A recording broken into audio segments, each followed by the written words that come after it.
प्यारे मसीह विश्वासियों, जय यीशु की तथा प्रतिदिन के बाइबल पाठ एवं चिंतन में आपका स्वागत है। आज माता कलीसिया संत विंसेंट डी पॉल को याद करती है। आज का पहला पाठ जकरिया के ग्रंथ से अध्याय 8 पद संख्याएं 1 से 8 तक से लिया गया है। वचन कहता है, विश्वमंडल के प्रभु की वाणी यह कहते हुए सुनाई पड़ी। विश्वमंडल का प्रभु यह कहता है, मैं सियोन की बहुत अधिक चिंता करता हूँ, मुझ में उनके प्रति प्रबल उत्साह है। प्रभु यह कहता है, मैं सियोन लौट रहा हूँ, मैं यरूशलेम में निवास करने आ रहा हूँ। यरूशलेम निष्ठावान नगर और विश्वमंडल के प्रभु का पर्वत पवित्र पर्वत कहलाएगा। विश्वमंडल का प्रभु कहता है, वृद्ध पुरुष और स्त्रियां अपने बुढ़ापे के कारण हाथ में छड़ी लिए हुए फिर यरूशलेम के चौकों में बैठेंगे और नगर के चौक खेलते हुए लड़कों और लड़कियों से भरे रहेंगे। विश्वमंडल का प्रभु यह कहता है, यदि यह उस दिन इस राष्ट्र के बचे हुए लोगों को असंभव सा लगेगा तो क्या वह मुझे भी असंभव सा लगेगा। यह विश्वमंडल के प्रभु की वाणी है। विश्वमंडल का प्रभु यह कहता है, देखो मैं पूर्व के देशों से और सूर्यास्त के देशों से अपनी प्रजा का उद्धार करूंगा।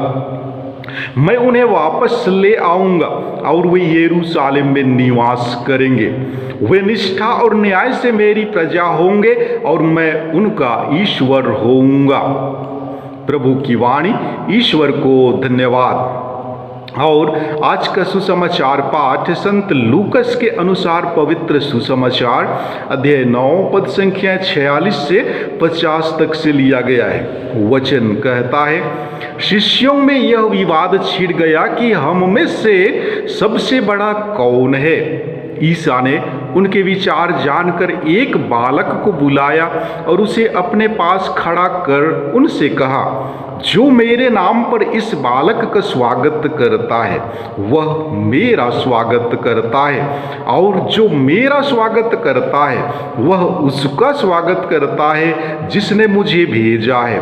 क्योंकि तुम सब में जो छोटा है वही बड़ा है। योहन ने कहा, गुरुवर, हमने किसी को आपका नाम लेकर अपदूतों को निकालते देखा है और हमने उसे रोकने की चेष्टा की क्योंकि वह हमारी तरह आपका अनुकरण नहीं करता। ईसा ने कहा, उसे मत रोको, जो तुम्हारे विरुद्ध नहीं है वह तुम्हारे साथ है। प्रभु का सुसमाचार। हे ख्रिस्त, तेरी स्तुति हो। प्यारे मसीही विश्वासियों, एक बार किसी सन्यासी की अवहेलना करते हुए एक घमंडी नास्तिक ने पूछा, तुम तो अपने ईश्वर के बारे में जानते हो, तो बताओ इस समय तुम्हारा ईश्वर क्या कर रहा है। सन्यासी ने उससे कहा, हमारा ईश्वर इस समय घमंडियों को नीचे गिराने और विनम्र लोगों को ऊपर उठाने की योजना बना रहा है। यह सुनकर वह अवाक रह गया। प्यारे भाइयों एवं बहनों, संसार में सभी महान बनना चाहते हैं, किंतु उन्हें मालूम नहीं कि कैसे महान बनना चाहिए।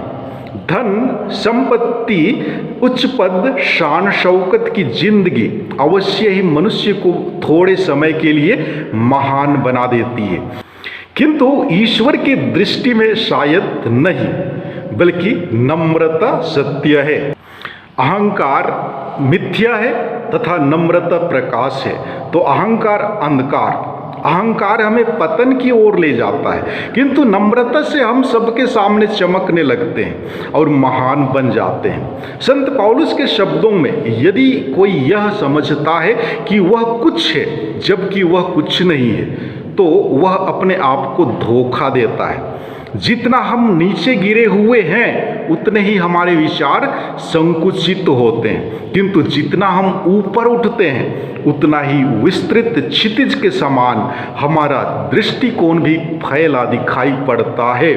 अतः अपना दृष्टिकोण बदलकर ऊपर उठें और बड़ा बने। जी हाँ, आज के सुसमाचार में जो छोटे बालक का उदाहरण दिया गया है, यही दिखाता है कि ईश्वर के सामने हम नगण्य हैं। जो इस नगण्यता को स्वीकार करता है वही बड़ा है। कोई भी पद व्यक्ति को महान नहीं बनाता है।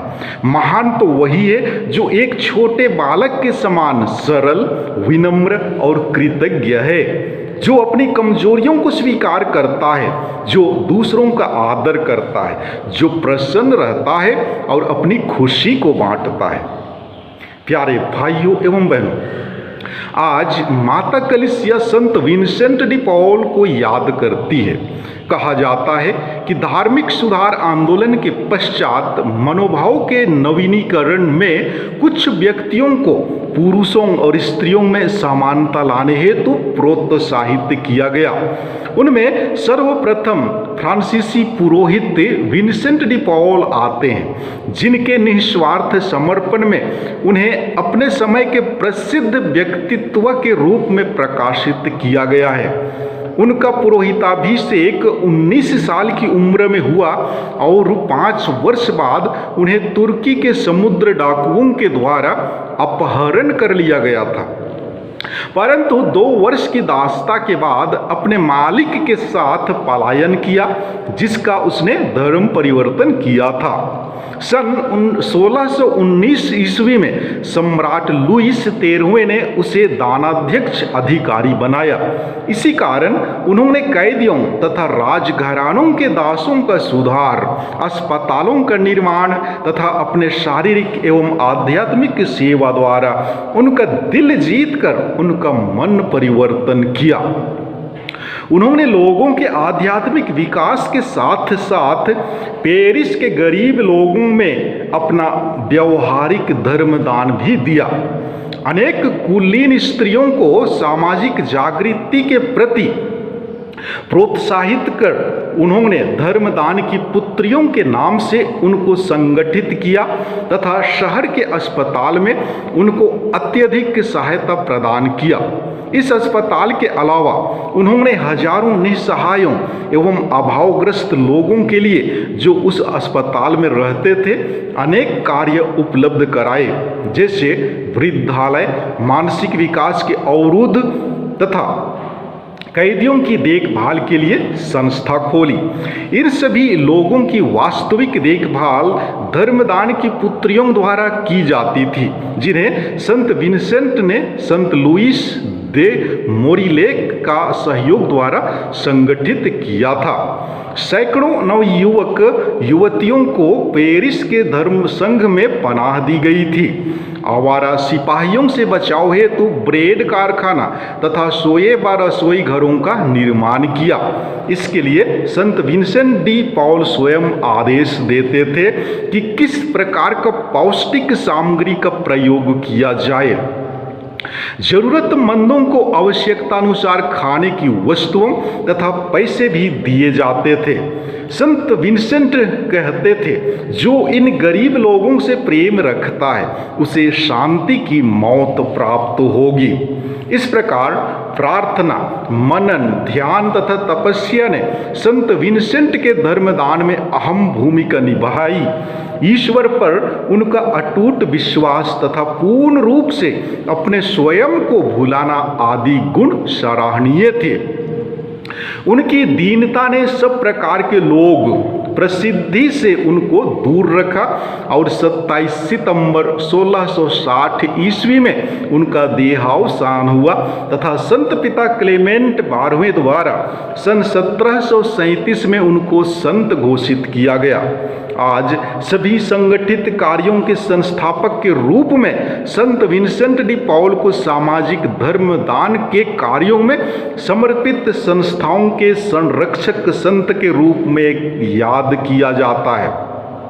आज हम अपने जीवन पर मनन चिंतन करें और देखें कि ईश्वर ने हमें भी क्यों चुना है। क्या हम धनी, ज्ञानी, धर्मी या बलवान थे? उसने हमें इसलिए चुना कि अपनी शक्ति देकर मुक्ति का कार्य पूरा करें। अतः हम विनम्रता पूर्वक अपनी बुलाहट को पहचानें, स्वीकार करें और उस बुलाहट के अनुसार जीवन बिताएं। संत विंसेंट डी पॉल हमारी इसमें सहायता करें। आमीन।